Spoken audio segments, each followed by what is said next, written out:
안녕하세요. 올해 29살이고 몇 달 뒤 결혼을 앞두고 있던 여자입니다.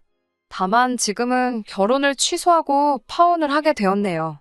저와 결혼할 예비 신랑이었던 남자친구와는 지인의 소개로 만나게 되었습니다. 연애 1년, 짧은 기간이지만 저에게 맞춰주고 저를 지극정성으로 아껴주는 모습에 결혼을 결심하게 되었고, 이 남자의 청혼에 응하게 되었습니다.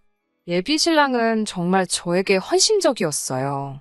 파혼을 결정함에 있어서도 사실 속으로는 이 남자가 진짜 잘못한 게 있나? 하는 생각도 몇 번을 하게 되었습니다. 말씀드렸다시피 연애하면서 저에게 참 잘했어요.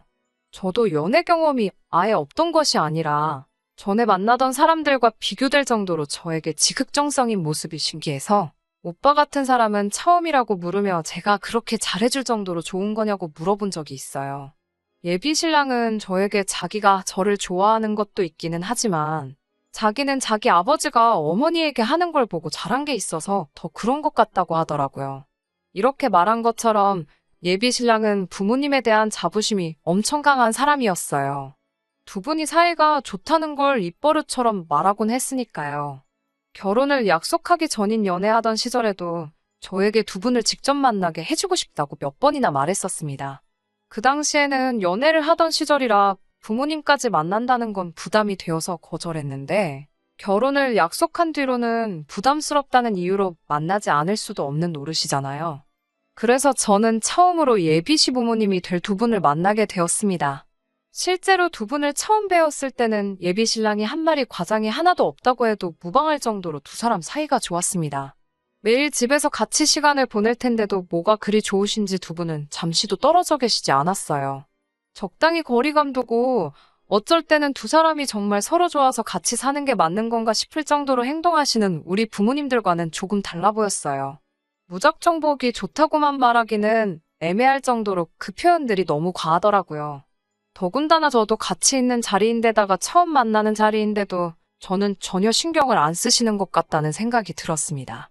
그래도 처음 만남이다 보니 식사를 하면서 이런저런 대화가 오고 가게 되었고 그때가 돼서야 저에게 여러 가지를 물어보시더라고요. 왜 우리 아들과 결혼을 결심하게 되었냐고 하는 질문에 제가 느낀 그대로 거짓 하나 보태지 않고 말씀드렸어요.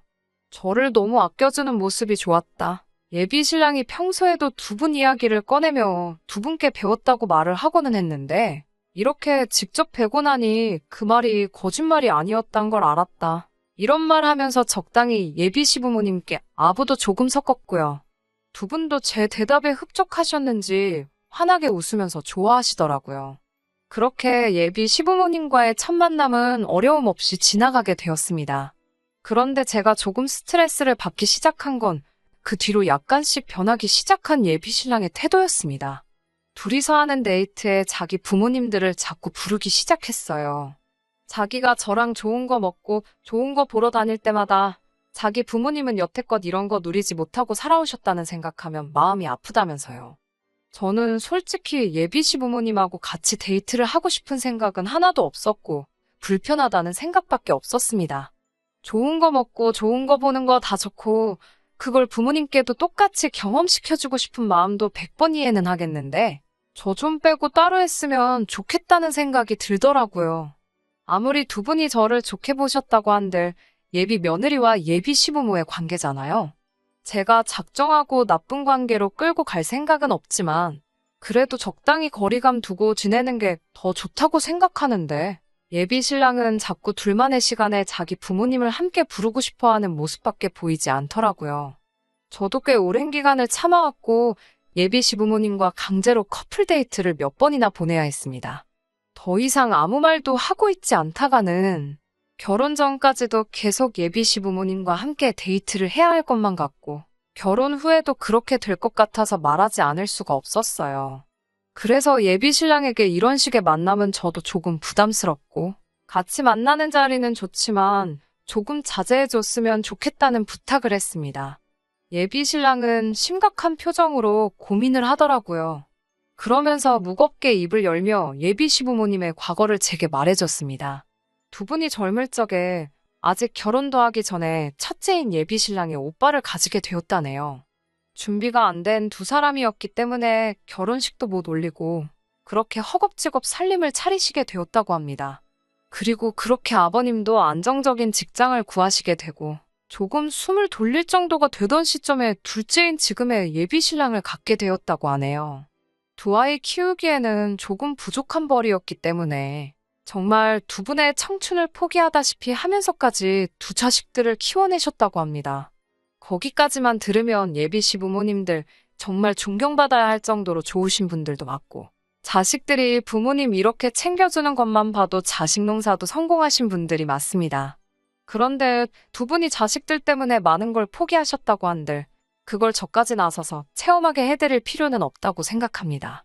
더군다나 제가 결혼을 약속한 사이기는 하지만 그렇다고 아직 가족의 일원이 된 것도 아니잖아요.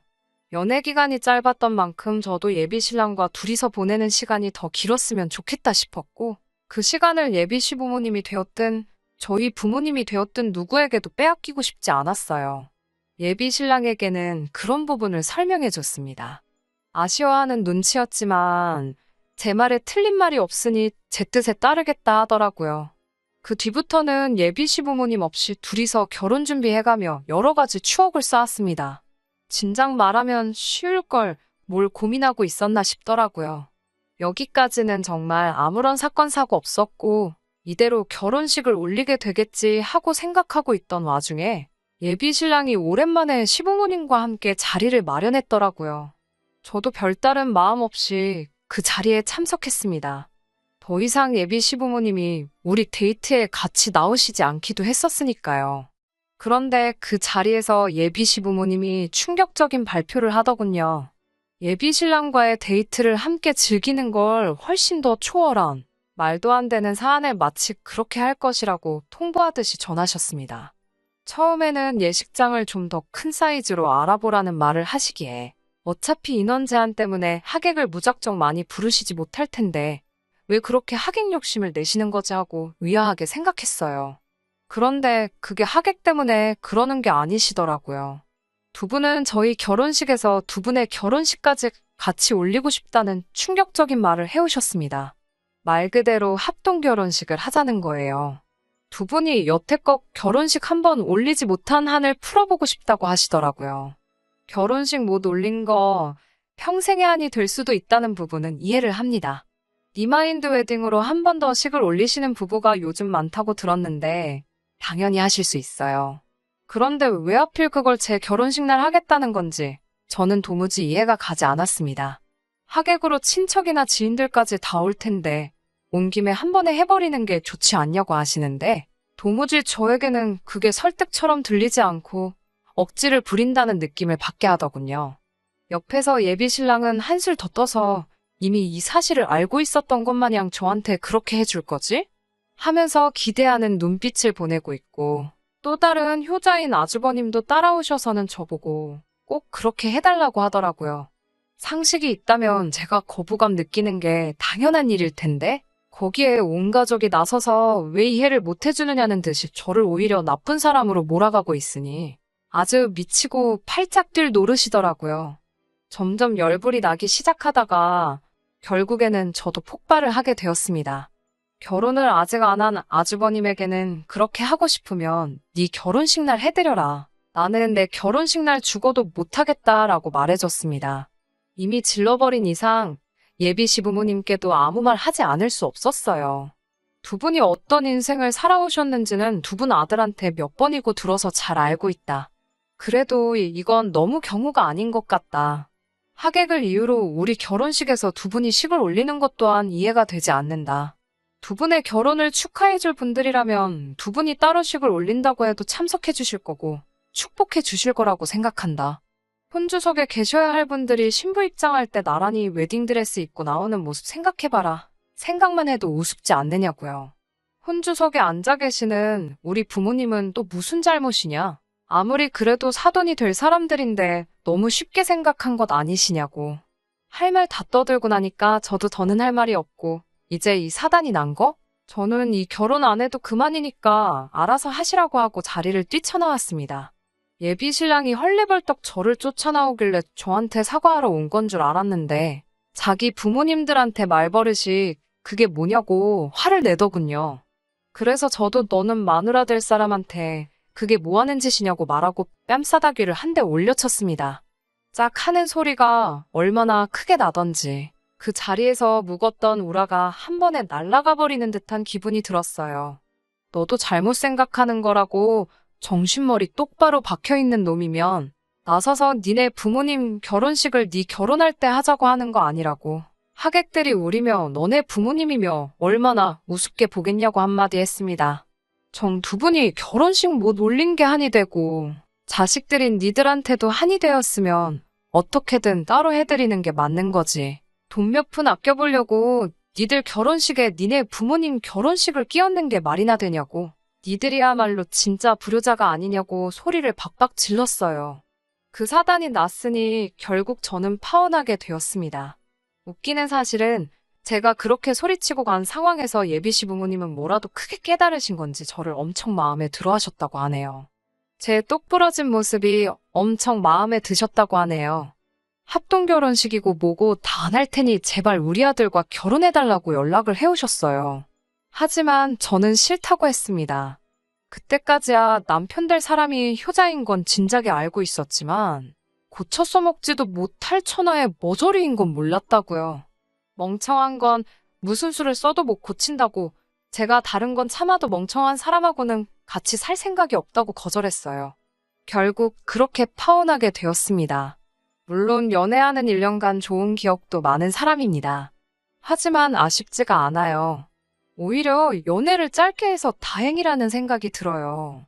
쓸데없이 더 시간 낭비할 이유가 없었으니까요.